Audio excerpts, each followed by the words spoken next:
And of course, I believe you would have seen these in NRM1, the new rules of measurement, which is basically the document we use to guide the preparation of OCE and cost plan. Okay, there are two other versions, NRM2, NRM3, which we use for other purposes.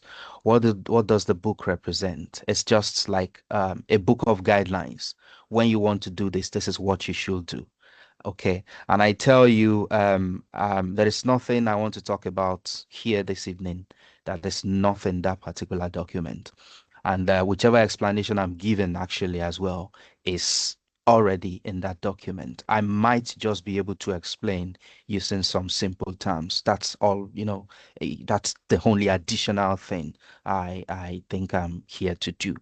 Okay, so the meaning of each of those items, and I can see as well some people have even given explanations on some of these constituents. Okay, the facilitating works, the works we need to do before the project begins. Okay, and the word facilitating, it's going to facilitate the commencement of the project. Okay, we need to support an existing building close to that site so that when we move equipment to the site, the building doesn't vibrate and collapse. You need to do that. Okay. But the beautiful thing, like I said, the document is available so you can easily see the list of work items that belong to that category. Okay.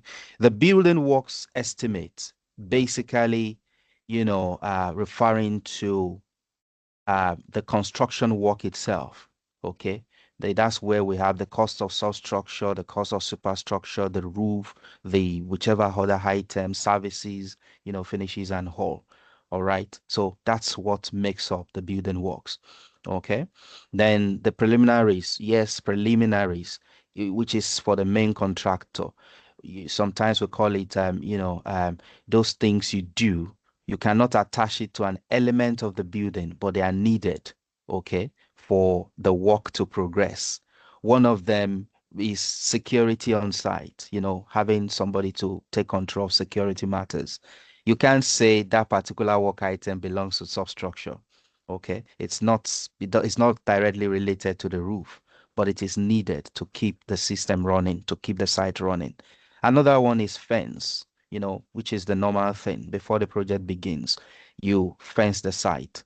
It's not about the substructure, it's not about the roof, it's not about the superstructure, it's not about services, but it is needed, okay, to get that particular project delivered. So we have some other items like that belong to that category. Okay. And this is basically what it is. So we have this standard appearance, which is like guiding us on how to align, present, okay, each of those constituents. Okay. This is the standard format.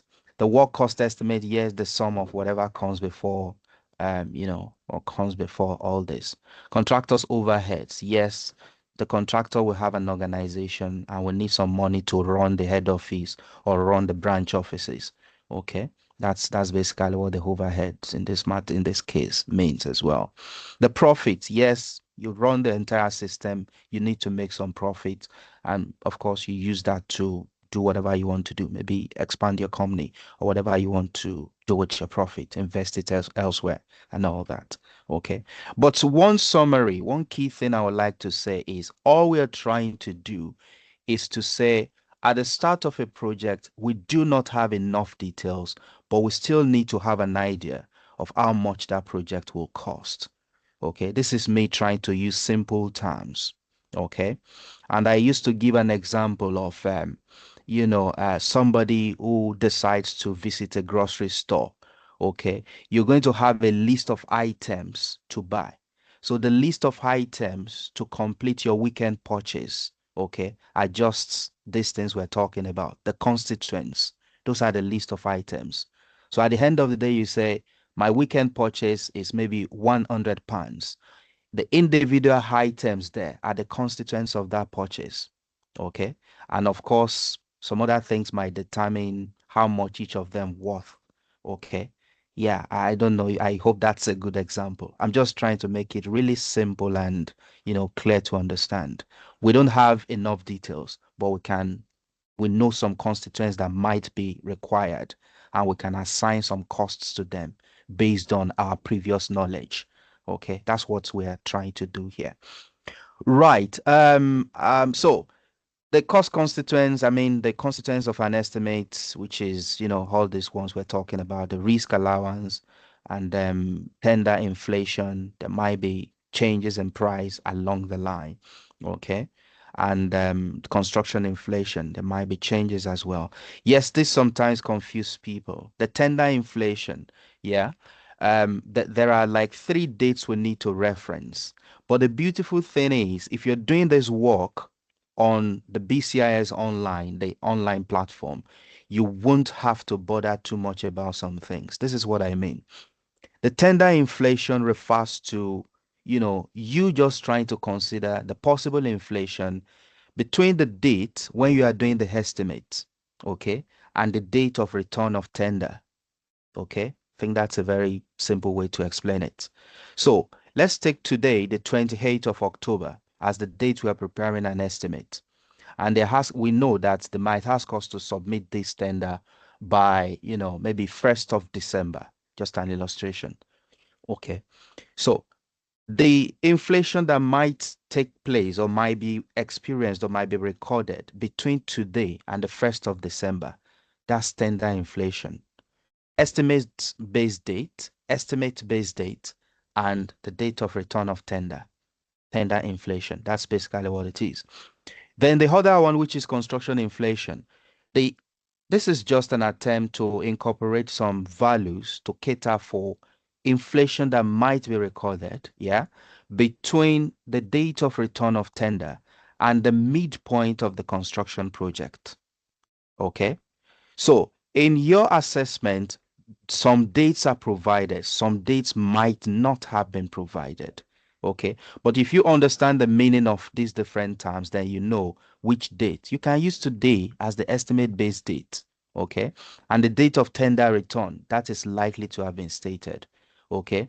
Then you will be given the construction duration, maybe 18 months or 20 months. Okay. So today, estimate base date, date of tender return, then you have the construction duration. If you have the construction duration, that means you can calculate to the midpoint of the construction period. So with that, you can incorporate your tender inflation and construction inflation successfully. Okay. I tried to explain that because I know, yeah, over the years, people do have challenges. Where will my tender inflation start? When or where should my construction inflation start? And like I said, since we are using BCIS Online, it's just about you knowing that point in the whole timeline. I will, explain a bit further. The first quarter of 2025 is January, February, March, the first 3 months. Okay. April, May, June, the next one. Then at the end of it, we have October, November, December as the last quarter. So if you know the actual month that all these fall, then you know the quarter to select on BCIS Online.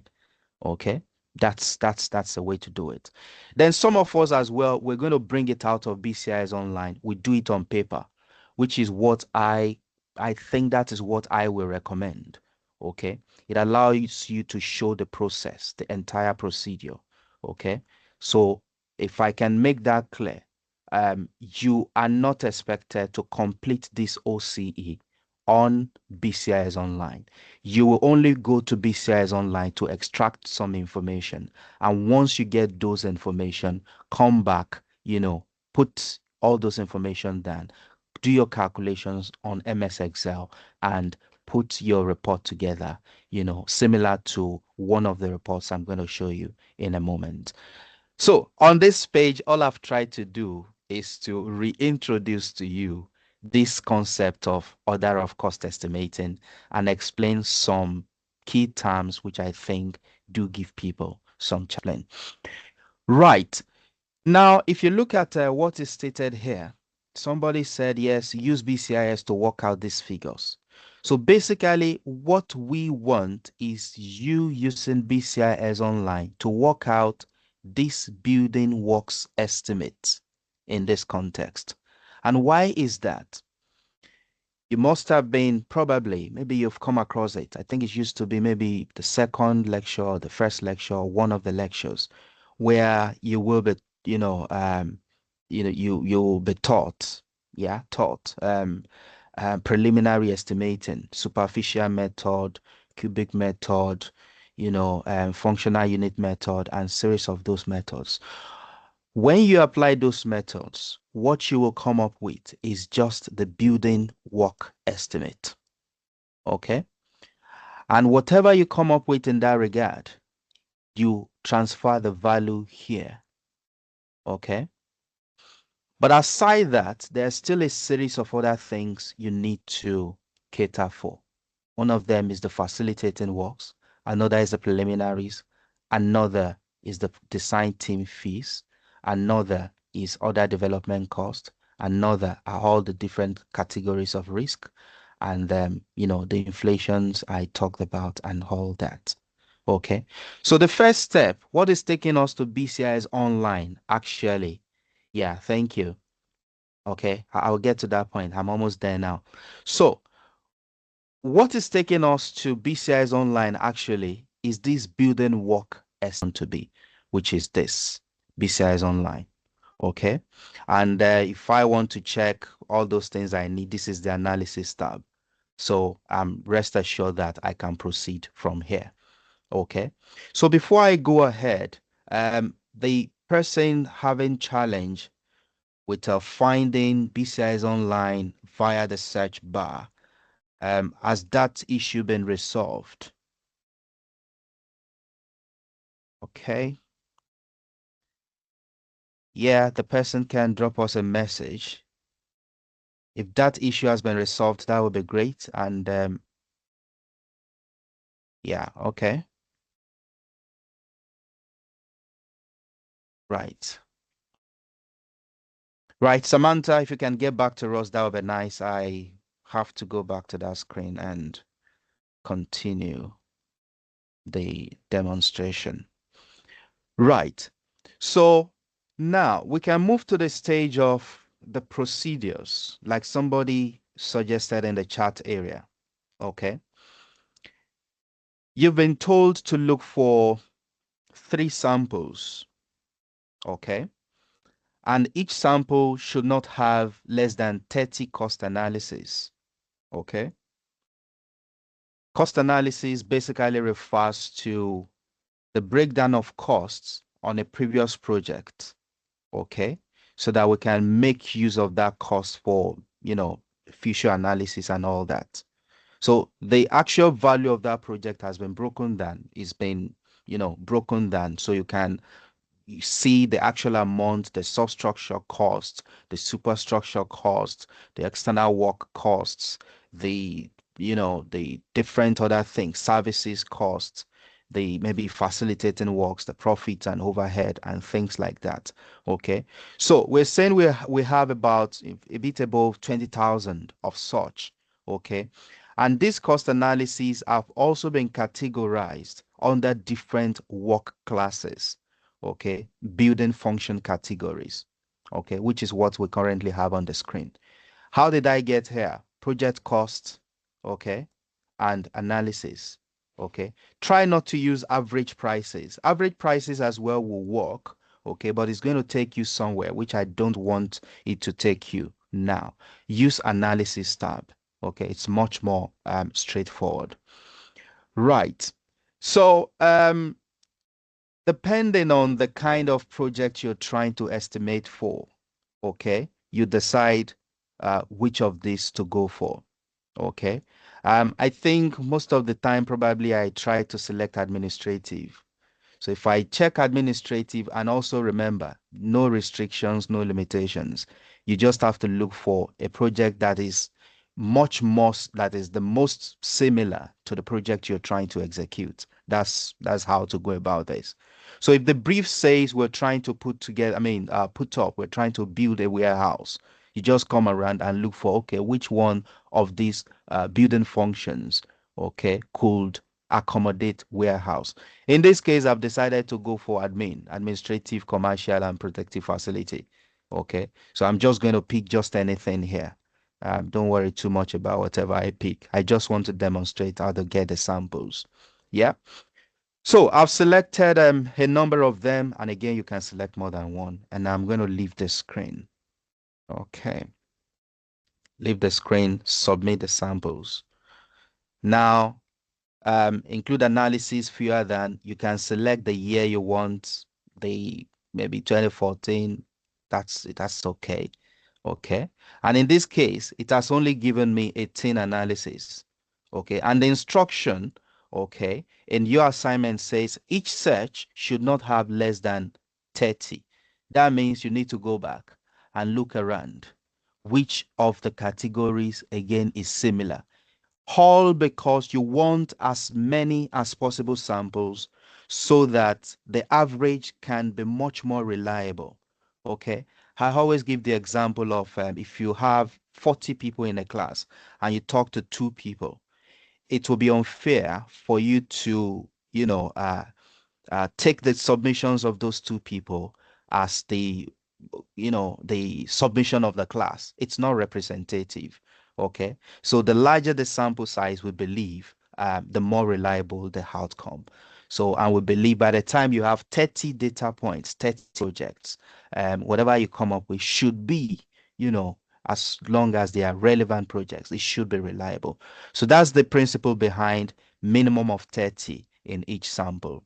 Okay, so I'm adding to it, and hopefully it's going to, increase the number in this case. So now it's 24. Okay, and one other thing I'm trying to demonstrate here again is that yes, the options I selected, 24, it's not sufficient. I can as well adjust and say, okay, rather than 2014, I am going for 2010. Remember, this is just a demonstration. Okay, do not, yeah, this is just a demonstration. Now that I've increased the period, okay, I've gone a bit farther. I have 63 samples, which is above 30. Okay, so I might say, yeah, 2010, a lot of things has happened actually. So I won't want to include 2010. Let me see. Maybe if I just start from 2012. Okay, it's 51. And maybe 2013. Okay, 37. That looks reasonable. But I prefer 2012 being the first search, or even 2011. Subsequent searches, I'm going to trim the whole thing. Yeah. Okay. I'm going to trim the whole thing and just make sure none of them is less than 30. So I'm going to go to the chat area sometime later. Yeah, thanks for dropping that message there. I will speak to it. So the process, building specification. Here again, I can adjust a number of other things. I can specify the floor area range. I can specify specific range. I can specify actual, I can specify range, and I can specify actual. Okay. So I can say maybe I want the floor area to be between 1,000, only projects that have between 1,005 and 5,500. Okay. Square meter floor area. Then number of stories. So this is where we just specify what we want. And it's going to be with regards to the sample building we're using or the project we want to build. Okay. It has to be relevant or related to the project we're trying to put together. Here as well, if somebody says you should only use rated buildings, building accredited buildings, okay, BREEAM certified, okay, you can select. All I want is, BREEAM certified projects alone, okay. So the key thing here is you can alter all these variables, and it's going to affect the number of your analysis, okay. That's the number that will be left. But as you are adjusting those things, keep an eye on this sample, because the instruction says do not use a sample that is less than 30. So I'm going to leave this as it is and say go ahead, rebase. This case of rebase, then I will have to select the date factor. Don't forget the explanation I did earlier. We want to bring the rate to the current date. So I'm using today. as my date factor reference, which is this is October, November, December. So it's fourth quarter 2025. So I'll say adjust to today, and that's fine for me. So whichever rate it generates, it would have been updated to match the current economic situation. That is the expectation. Okay. But of course, after all these calculations, normal project, one can still, you know, introduce some sort of professional judgment to adjust the actual values. But following the procedure, this is what you do. Then location.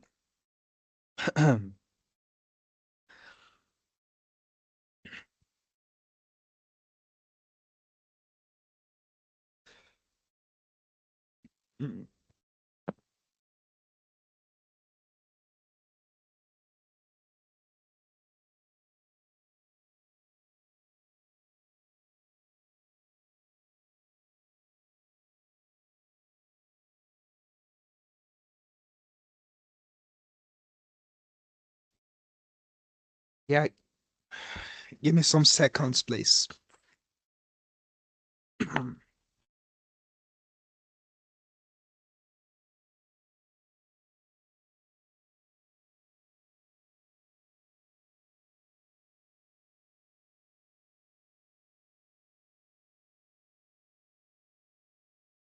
Right. So regarding location, you have to look at the brief and decide where the new project is meant to be executed. Okay. So if it's somewhere here in the northeast, you decide.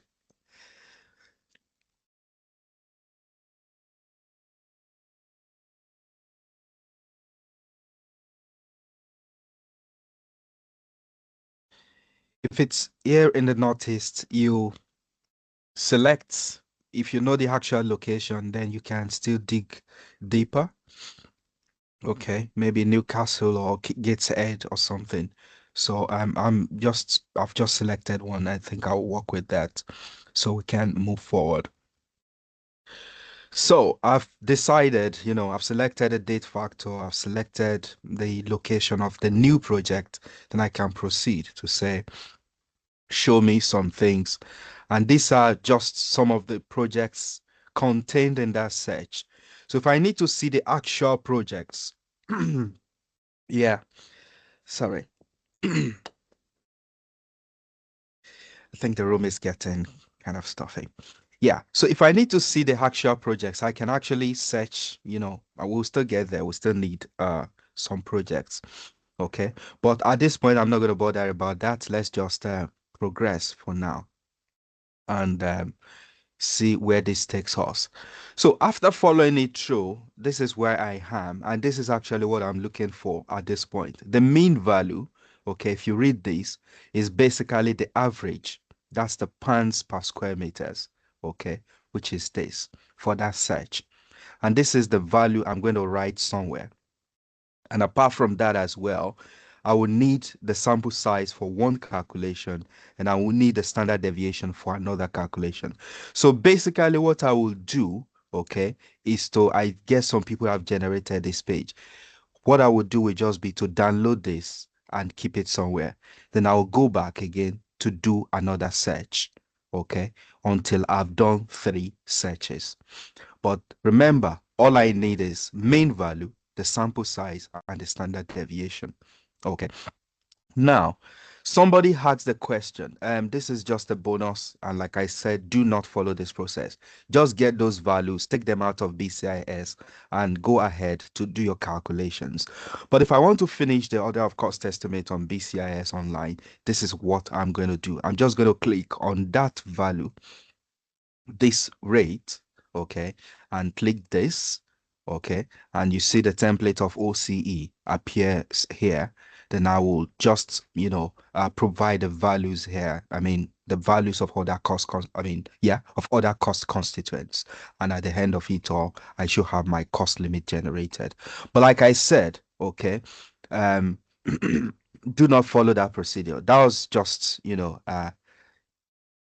that's just me trying to say there's more you can do with BCIS Online. Okay, so remember where we stopped is the point, is this point. Pick these values, then go and do those calculations you need to do. So for now, okay, there's one more thing I need to talk to you about before I leave this screen. There is a place I said, yes, I can see the messages on the chat, but I'll get there. So this place that I said you can access the actual projects, you might need it at some point. If I click on this, okay, now I can see the breakdown of that particular project, the cost per unit for different aspects of the project. Okay. So at that point where you need the preliminary values, the external works values, and some of those values, okay, that you need for another thing, I will show you what I'm talking about. But just remember this screen I'm showing you, which is the actual breakdown of each of the projects. This is one of the projects. So for you to determine your preliminaries, okay, you can see the preliminary value here for this project.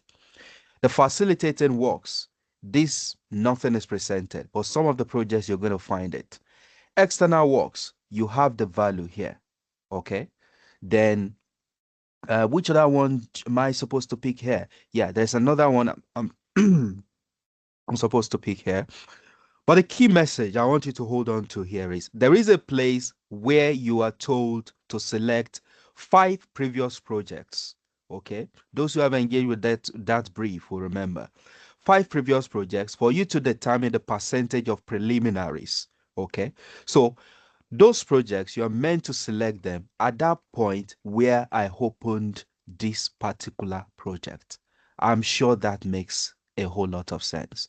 Okay, all these tabs have projects listed under them.